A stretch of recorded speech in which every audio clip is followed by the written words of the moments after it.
तो चलिए आज बात करते हैं दुनिया के सबसे मशहूर और शायद सबसे विवादास्पद हीरे की, कोहिनूर।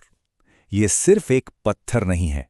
इसकी चमक के पीछे छिपी हैं लड़ाइयां, साजिशें, श्राप और कई सल्तनतों के बनने और मिटने की एक लंबी दास्तां। सोचिए जरा, एक छोटा सा पत्थर सत्ता, ताकत और जीत का इतना बड़ा सिंबल कैसे बन गया? और तो और आज ये देशों के बीच एक डिप्लोमैटिक विवाद की वजह भी है।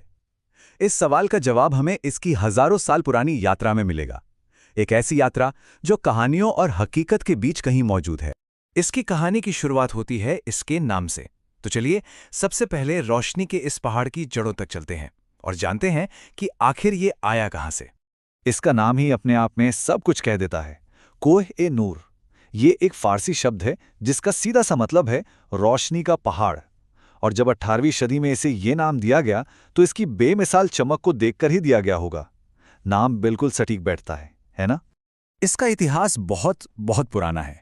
माना जाता है कि यह भारत की मशहूर कोल्लूर खदान से निकला था। कुछ लोग तो इसे पौराणिक स्यमंतक मणि से भी जोड़ते हैं। इतिहास के पन्नों में देखें तो शुरुआती दौर में ये काकतीय और फिर खिलजी राजवंश के पास रहा। पर इन सबसे ज्यादा मशहूर है इससे जुड़ा एक श्राप कि जो भी मर्द शासक इसे अपने पास रखेगा या पहनेगा, उसका बुरा वक्त शुरू हो जाएगा।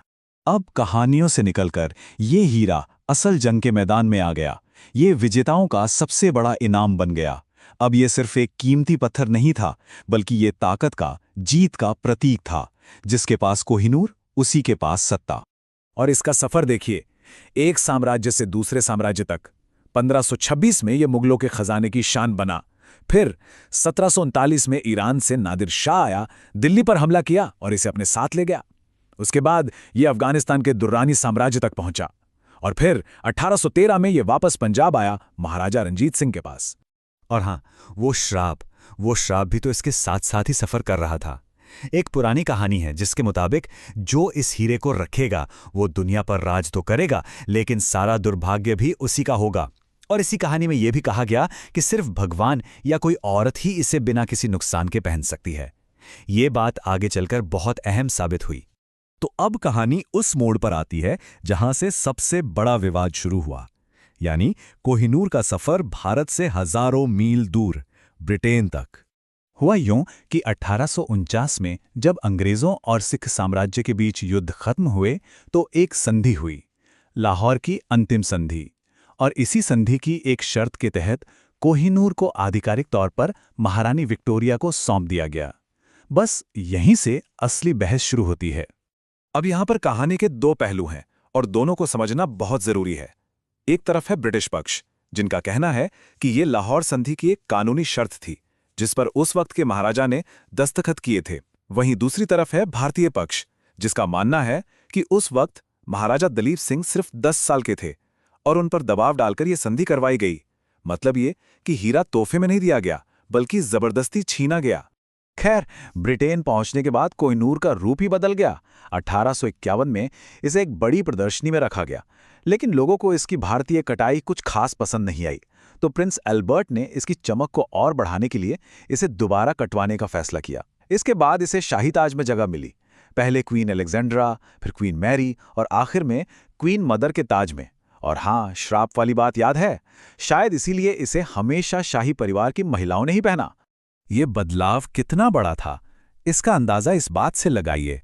हीरे का जो असली वजन करीब 186 कैरेट था, वो दोबारा कटने के बाद महज 105.6 कैरेट रह गया। मतलब यूरोपीय पसंद की चमक पाने के लिए हीरे का करीब करीब 43% वजन कम कर दिया गया। और ये सारी कहानी हमें आज के दौर में ले आती है, जहां कोहिनूर सिर्फ एक ऐतिहासिक गहना नहीं, बल्कि एक जीती जागती जटिल राजनीतिक विरासत है जिसके कई दावेदार हैं। और दावेदार भी एक नहीं बल्कि कई हैं। भारत का दावा है कि हीरा पंजाब से लिया गया था, इसलिए ये भारतीय विरासत का हिस्सा है। वहीं पाकिस्तान का तर्क है कि जिस लाहौर में संधि हुई थी वो आज पाकिस्तान में है, लिहाजा हीरा उनका है। और तो और अफगानिस्तान का भी दावा है कि महाराजा रंजीत सिंह ने यह हीरा उनसे जबरदस्ती छीना था, इसलिए इसे उन्हें लौटाया जाना चाहिए। इन सभी दानों और दलीलों के बीच ब्रिटिश सरकार का पक्ष शुरू से ही एकदम साफ रहा है।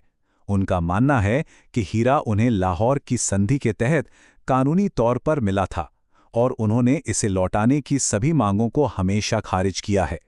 तो अंत में हम इसी एक सवाल पर आकर रुक जाते हैं। जब किसी चीज का इतिहास इतना उलझा हुआ हो, जब सत्ता और समय के साथ उसके मालिक बदलते रहे हों, तो आखिर उसका असली हकदार कौन है?